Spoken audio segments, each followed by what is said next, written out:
6 जुलाई 2025 देवशयनी एकादशी के दिन चुपचाप गाय को खिला दें। एक छोटी सी चीज 1 महीने के अंदर करोड़पति बन जाओ। आज हम आपको ऐसी दुर्लभ जानकारी बताने जा रहे हैं। देवशयनी एकादशी के दिन गाय को एक चीज खिला देते हो तो आपकी जन्मों जन्मांतर की गरीबी हमेशा के लिए समाप्त हो जाएंगी। वास्तव में अगर आप देवशयनी एकादशी के दिन अगर आप यह उपाय कर लेते हो तो यकीनन आप पर भगवान शिव माता पार्वती की असीम कृपा होगी और आप धनवान बन जाओगे। आप धनवान न बने तो मुझे बताना दोस्तों, मैं सौगंध खाता हूँ। बस जो उपाय आपको बताया जाए वह उपाय कर लेना। चलिए जानते हैं। देवशयनी एकादशी के दिन चुपचाप गाय को खिला दें। यह एक छोटी सी चीज करोड़पति भी अरबपति होंगे। सभी संकट और आसान से मुक्ति, मृत्यु दंड, पितृदोष तुरंत होगा। पूरे साल आपके भरे रहेंगे। अन्य धन के भंडार यूं कहें कि आपकी 7 पूछतें तक करेंगी। रूपों पैसों पर राज बैंक बैलेंस बढ़ता चला जाएगा। आपके घर में वेतन है वह कभी खर्च नहीं होगा और बढ़ता ही जाएगा। सभी दुख दर्द संकट कष्ट दूर हो जाएंगे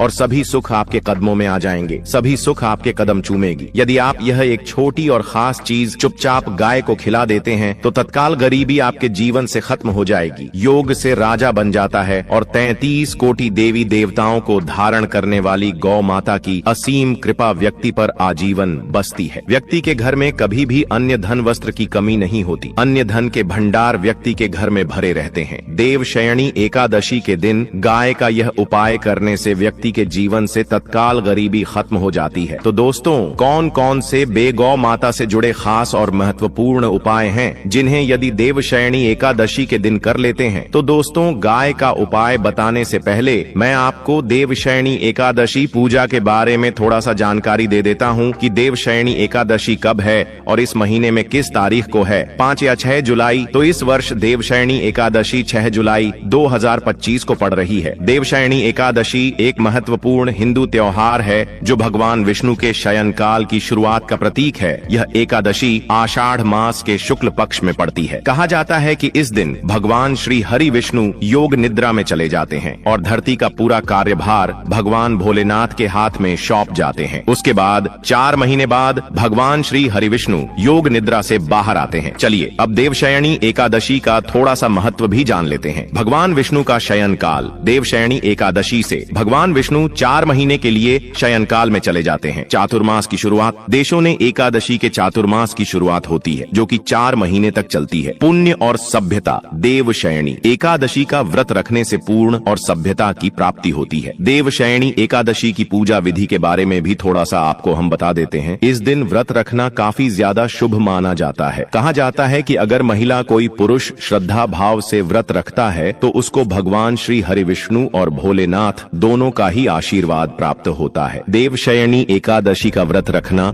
एक महत्वपूर्ण अनुष्ठान है। भगवान विष्णु की पूजा करना एक महत्वपूर्ण कार्य भी बताया गया है। इस दिन फल और फूल चढ़ाना भी का भी शुभकारी माना जाता है। दीपक जलाना। भगवान श्री हरि विष्णु की पूजा का नाम बाकी, जो कि एकादशी की तरह पूजा की जाती है। इस दिन भी उसी तरीके से पूजा पाठ किया जाता है। पूरे विधि विधान से भगवान श्री हरि विष्णु की पूजा की जाती है। देवशयनी एकादशी दिन आपको पवित्र नदी में स्नान करना है। इस दिन सभी भक्तजन श्री भगवान भोलेनाथ माता पार्वती की पूजा करने के साथ साथ गौ माता की पूजा अवश्य ही करते हैं और गौ माता को कुछ न कुछ जरूर ही खिलते हैं। इससे मनुष्य के जन्म अंतर की गरीबी हमेशा के लिए नष्ट हो जाते हैं। दोस्तों, जिस दिन का इंतजार दुनिया भर के हर पंडित, एस्ट्रोलॉजर और हर हिंदू भाई है को रहता है, वह दिन अब आ गया है। दोस्तों, आपकी जानकारी के लिए बता दे, हिंदू धर्म में देवशयनी एकादशी बहुत ही धूमधाम से मनाई जाती है। इसमें सबसे पहले भगवान शिव की पूजा की जाती है, माता तुलसी की पूजा की जाती है, देवी देवताओं की पूजा की जाती है और जो भोग बनाया जाता है गौ माता की पूजा की जाती है। लेकिन इनमें सबसे ज्यादा महत्व देवशयनी एकादशी का माना जाता है। शास्त्रों में, वेद पुराणों में साफ साफ लिखा हुआ देवशयनी एकादशी के दिन श्री हरि विष्णु और माता लक्ष्मी जी का आशीर्वाद प्राप्त करने का सबसे सुनहरा दिन होता है। इस दिन भगवान शिव, माता पार्वती जी बहुत ही ज्यादा प्रसन्न मुद्रा में होते हैं और अपने दोनों हाथों से अपने भक्तों पर कृपा बरसाते हैं। एक तरफ दोस्तों मान्यता है देवशयनी एकादशी के दिन जो सूर्य होता है वह अन्य दिनों के मुकाबले सबसे ज्यादा प्रकाशमान होता है। देवशयनी एकादशी के दिन सूर्य सूर्य देवता को आगे दिया जाता है। महिलाएं देवशयनी एकादशी का व्रत रखती हैं। दोस्तों, अगर आप नहीं जानते तो आपकी जानकारी के लिए बता दें, एक व्यक्ति की कुंडली में अगर चंद्र ग्रह की स्थिति अच्छी है तो उसे व्यक्ति का भाग्य हमेशा उसका साथ देता है। वह व्यक्ति जिस कार्य को भी शुरू करता है उसे कार्य में उसको सफलता प्राप्त होती है। इसीलिए देवशयनी एकादशी को हमारे हिंदू धर्म में बहुत ही ज्यादा विशेष और खास महत्व दिया गया है। आप लोगों की जानकारी के लिए बता दें, देवशयनी एकादशी के दिन 52 तरीके के शुभ योग बन रहे हैं। कई सालों के बाद सूर्य का प्रकाश इतना प्रकाशमान होगा जितना कभी नहीं हुआ। 130 साल में ऐसा दुर्लभ संयोग बनने जा रहा है। लक्ष्मी योग, ग्रह योग, नक्षत्र योग, अमृत सिद्ध योग जैसे शुभ योग का निर्माण हो रहा है, क्योंकि देवशयनी एकादशी के समय में पूरे दिन का व्रत करना चाहिए और भगवान भोलेनाथ, माता पार्वती जी का आशीर्वाद प्राप्त होता है। देवशयनी एकादशी के दिन ब्रह्म मुहूर्त में सोकर नहीं उठ सकते हैं, किसी पवित्र नदी में जाकर स्नान नहीं कर सकते हैं, पूरे दिन का व्रत नहीं रख सकते हैं। वैसे तो दोस्तों, देवशयनी एकादशी के दिन स्नान और प्रात का विशेष ही महत्व होता है, लेकिन इस दिन अगर आप ज्योतिष शास्त्र, तंत्र शास्त्र के अनुसार एक गाय वाला उपाय विधि विधान से देवशयनी एकादशी वाले दिन कर लेते हैं तो आपकी जन्मों जन्मांतर की गरीबी हमेशा के लिए समाप्त हो जाएंगी। वास्तव में अगर आप देवशयनी एकादशी के दिन अगर आप यह उपाय कर लेते हो तो यकीनन आप पर श्री हरि विष्णु और माता लक्ष्मी की असीम कृपा होगी और आप धनवान बन जाओगे। इस दिन सभी वक्त जन श्री हरि विष्णु तथा माता लक्ष्मी की पूजा करने के साथ साथ गौ माता की पूजा अवश्य ही करते हैं और गौ माता को कुछ न कुछ जरूर ही खिलते हैं। अब आप सोच रहे होंगे कि गाय को ऐसा क्या खिलाने से और ऐसा क्या उपाय करने से आपको भगवान विष्णु और माता लक्ष्मी का आशीर्वाद मिल सकता है। तो दोस्तों, आपने देखा होगा जब भी आपके घर पर दिवाली की पूजा होती है या धनतेरस की पूजा होती है या फिर देवशयनी एकादशी की पूजा होती है तो आपके घर वाले गौ माता की पूजा जरूर करते हैं और गौ माता को जो भोग होता है उसमें से कुछ ना कुछ खिलाते हैं, ज्यादा नहीं तो 2 पूरी अवश्य ही खिलाते हैं। तो दोस्तों, आपको इस उपाय को देवशयनी एकादशी वाले दिन ही करना है और सूर्य देव को आगे देना है और उनकी विधि विधान से पूजा करना है इस बार जो देवशयनी एकादशी। क्योंकि इस वीडियो में आपको गौ माता से जुड़े उपाय के बारे में बताने वाले हैं जिन्हें करने से आपके जीवन के जो भी दुख, दर्द, संकट है या कामयाबी होने में कोई बाधाएं आ रही है, सभी से छुटकारा मिलने वाला है। यूँ कहें कि आपके जीवन में अपार धन सुख, कभी भी धन से संबंधित परेशानी नहीं रहेगी। यदि आपकी जिंदगी प्रबल हो जाएगी, धन प्राप्ति के योग्य बन जाएंगे और जीवन में सदैव अन्य धन के भंडार आपके घर में भर रहेंगे। अन्य धन, वस्त्र कभी कमी नहीं होगी। आपको बता दें, इस देवशयनी एकादशी की पूजा के साथ साथ हनुमान जी मंगल देवता और भगवान शनिदेव की भी पूजा जरूर करनी चाहिए। आपको बता दें कि इस दिन यदि आप हनुमान जी और मंगल देवता भगवान शनिदेव की पूजा करते हैं तो मंगल का ग्रह जनित दोष भी दूर हो जाता है। व्यक्ति के जीवन में धन, सुख, संपत्ति की प्राप्ति हो जाती है। समस्त मनोकामना व्यक्ति की पूर्ण हो जाती है। दोस्तों, आपको हम बता दें कि ऐसी ज्ञानवर्धक जानकारी आपको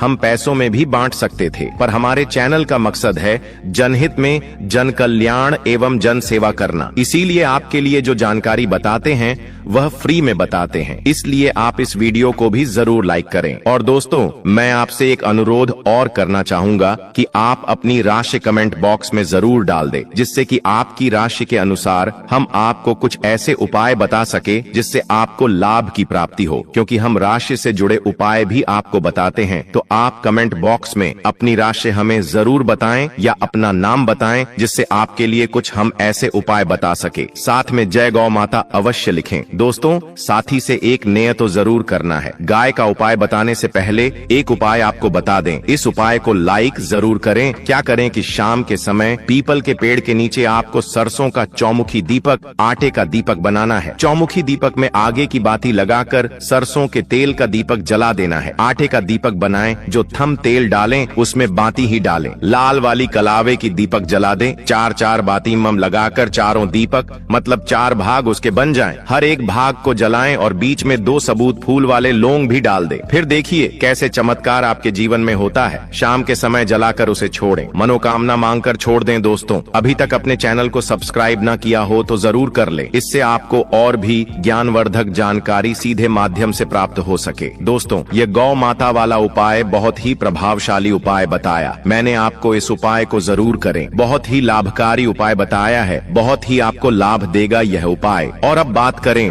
गौ माता से जुड़े कौन कौन से उपाय आपको इस दिन मतलब गाय से जुड़े, जिन्हें करने से व्यक्ति को 7 पीढ़ियों तक बैंक बैलेंस की कमी नहीं होती, दुख दर्द संकट कष्ट दूर हो जाते हैं और सभी सुख व्यक्ति के कदमों में आ जाते हैं। तो दोस्तों, देवशयनी एकादशी के दिन आपको भगवान भोलेनाथ माता पार्वती की विधि विधान से पूजा करना है और उसी के साथ गौ माता की पूजा अवश्य करना है। और गौ माता को जो भोग देवशयनी एकादशी पूजा के लिए बनाया गया था, उसे भोग से 2 पूड़ी जरूर ही खिला देनी है। सूखी पूरी नहीं खिलाना है। पूड़ी के ऊपर आप मिठाई या कोई सब्जियां हलवा जो भी बनाया है वह आपको गौ माता को जरूर ही खिलाना है। दोस्तों, हर एक और मांगलिक काम में गौ माता या उनसे जुड़ी चीज जैसे गाय का गोबर, गोमूत्र, गाय का दूध अथवा गाय के दूध से बना घी जरूर शामिल करें। इससे आपको पुण्य भाव की प्राप्ति होगी। सनातन परंपरा के अनुसार जिस घर में गाय होती है उसे घर से जुड़े सभी वास्तु दोष स्वयं खत्म हो जाते हैं, क्योंकि पंचम या के बिना कोई भी पूजा पाठ और हवन सफल नहीं होता। दोस्तों, महीने में एक बार हो सके तो परिवार सहित एक बार गौशाला जाने का नियम जरूर बनाएं और हो सके तो गायों को हरा चारा जरूर खिलाएं, जिससे सभी वास्तु दोस्त शांत हो जाते हैं। दोस्तों, आपका प्रिय चैनल कभी किसी को भी गलत जानकारी नहीं देगा और इनसे जुड़े दोषों का निदान हो जाता है। गर्मियों में गौ माता को पानी पिलाएं और सर्दी में गौ माता को गुड़ जरूर खिलाएं। ध्यान रखें कि देवशयनी एकादशी वाले दिन गौ माता को गुड़ जरूर ही खिलाना है। गर्मियों में गाय को गोदना खिलाए। अनेक देवी देवताओं को अपने शरीर पर धारण करने वाली गौ माता से जुड़े कई शुभ और अशुभ संकेत भी होते हैं। मतलब गाय का दूध दोहते समय यदि गाय ठोकर मार दें और सारा दूध बिखर जाए तो अपशगुन होता है। यदि कोई यात्रा पर निकल रहा हो और गाय अपने बछड़े को दूध पिलाती सामने आ जाए तो निश्चित रूप से कि यात्रा के लिए आप निकले हैं वह यात्रा आपकी जरूर ही सफल होगी और वह जिसके लिए आप निकले हैं वह जरूर ही पूर्ण यात्रा पर जाते समय गाय की आवाज आना और रात्रि में गाय की हुंकार करना भी शुभ होता है। दोस्तों, साथ ही साथ गाय के साथ आप भूल कर भी यह काम ना करें, अन्यथा मिलता है। जी हाँ दोस्तों, गाय को राष्ट्रीय पशु बनाए जाने और इन्हें मौलिक अधिकार दिए जाने की बात हो रही है तो सवाल उठता है, गाय संस्कृति का अहम हिस्सा है, तभी गाय के साथ लोग खराब व्यवहार कैसे कर लेते हैं और जैसे ही दूध देना बंद कर देती है तो लोग इन्हें उनकी किस्मत पर छोड़ देते हैं, सड़कों पर और गलियों में भटकने के लिए। ऐसे में गोवंश जीवन को कोई डंडे मारता है तो कोई उन पर पानी डाल देता है, कई बार लग जाती है तो कभी बीमार होकर बेचारी गाय दम तोड़ देती है। ऐसे में जरूरत है इन बातों को जानने की गाय को लेकर शास्त्रों में क्या कहा गया है, आपको कैसा व्यवहार करना चाहिए। क्या दोस्तों, गाय को कभी भी मारना पीटना नहीं चाहिए। शास्त्रों में गाय को माता का दर्जा दिया गया है। गाय को मारने वाला माता को मारने पीटने वाले के समान पाप का भाग्य समझा जाता है। नरक लोक में वर्षों तक कष्ट भोगना पड़ता है। अगले जन्म पशु योनि में मिलता है कि गौतम मुनि ने गलती से गाय को डंडा मार दिया था, जिस गाय की मृत्यु हो गई थी और इस पाप से मुक्ति के लिए इन्हें वर्षों तक तपस्या करनी पड़ी। इसलिए यह देवशयनी एकादशी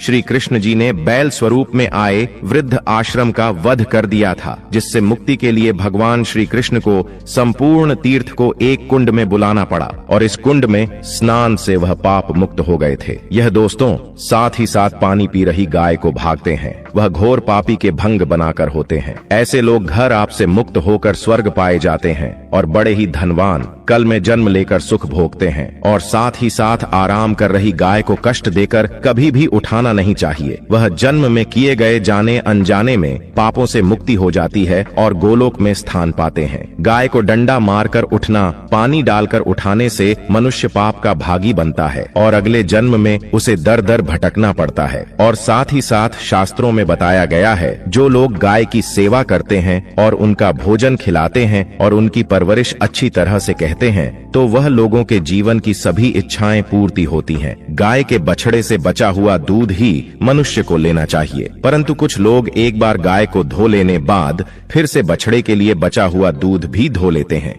ऐसा करना घोर पाप कहा जाता है। ऐसे दूध को धोने वाला और ग्रहण भी बन जाते हैं। दोस्तों, साथ ही साथ शास्त्रों में कहा गया है कि गोवंश मतलब गाय और बैल के पीठ पर नहीं बैठना चाहिए। उन्नत पीठ पर बैठने से महापाप लगता है। ऐसे लोगों को नरक की यात्रा भोगनी पड़ती है। एकमात्र देव के अंश के उत्पन्न नदी ही गौवंश है, जिस पर स्वयं महादेव और महादेवी सवारी करती है, क्योंकि नंदी ने स्वयं अपनी इच्छा से महादेव की सवारी बनना स्वीकार किया था। और साथ ही साथ शास्त्रों में गाय के दान को बहुत ही महत्व दिया गया है। परंतु ऐसी गाय का दान कभी नहीं करना चाहिए जो बूढ़ी और बीमार हो। कठोपनिषद में नचिकेता की कथा भी इस संदर्भ में है कि जिस नचिकेता ने पिता द्वारा बूढ़ी गाय को दान करने पर आपत्ति जताई थी, दूध देने वाली और बछड़े सहित जो लोग गाय का दान करते हैं वह महान पुण्य को हासिल करके स्वर्ग में स्थान पाते हैं। दोस्तों, साथ ही साथ सूर्य, चंद्र, मंगल या शुक्र की युक्ति राहु से हो तो पितृदोष होता है।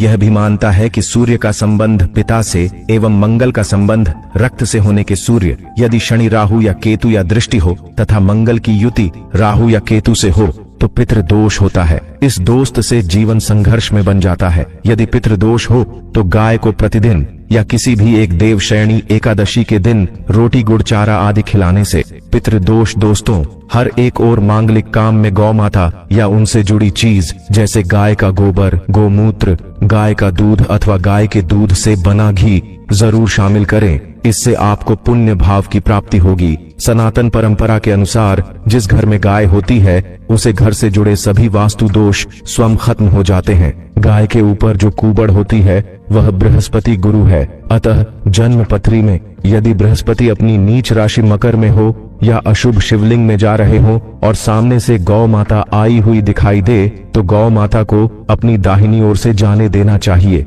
आपकी यात्रा जरूर ही सफल होगी। और साथ ही साथ यह संकेत भी जान ले, यदि आप यात्रा पर जा रहे हैं और सामने आपके गाय पड़ जाए अथवा अपने बछड़े को दूध पिलाती हुई सामने गए दिखाई दे जाए तो समझ जाना कि वह यात्रा आपके लिए जरूर ही सफल होगी। और साथ ही साथ जिस घर में गाय होती है उसमें वास्तु दोष स्वतः ही खत्म हो जाता है। और आप भी रोटी बनाएं, प्रतिदिन ताजी रोटी ही बनाएं। गाय को अगर आपने रोटी बनाई है तो कोशिश करें कि उसे रोटी को आप तुरंत ही गाय को खिला दें। अगर आप उसे रोटी को रख देंगे और उसे रोटी को अगले दिन देंगे तो वह रोटी बंसी मानी जाएगी। गाय को कभी भी बासी रोटी ना दे। इसे घर में नकारात्मक ऊर्जा वास करती है और आपकी बिल्कुल भी नहीं बनेंगे। इससे आपके घर में हमेशा दर्द देवता का वास रहेगा और आप जिस भी उसे काम में आपको हमेशा असफलता ही हाथ लगेगी। इसलिए कोशिश करें गाय को रोजाना ताजी रोटी बनाकर खिलाएं। बासी रोटी गाय को ना दें और साथ ही साथ सड़ी गली चीज गाय को नहीं खिलानी चाहिए। कि घर में कोई फल है, कोई सब्जी है, सड़ जाए तो लोग क्या करते हैं, गाय को देते हैं। नहीं, ऐसा नहीं करना चाहिए। ऐसा करने से यदि आप गाय को खिलाते हैं तो और आप आपके भाग्य बन जाते हैं। और साथ ही साथ आप आटे की 11 लोई यहाँ बनाकर उनके ऊपर हल्दी लगा करके इसके बाद गाय को खिलाएं। हर एक लोही को मिला दे। माता गाय की आप चरणों की स्पर्श करें। या दोस्तों, ऐसा करने से आपके समस्त काम बनने लगेंगे। जो 2 हक का समय चल रहा है वह भी खत्म होगा। आपके जीवन में खुशियां ही खुशियां होगी। और एक बार आप 7 बार गाय की परिक्रमा भी कर लें तो आपके समस्त कम होंगे। और साथ ही साथ आप गाय को जब भी रोटी दे, रोटी पर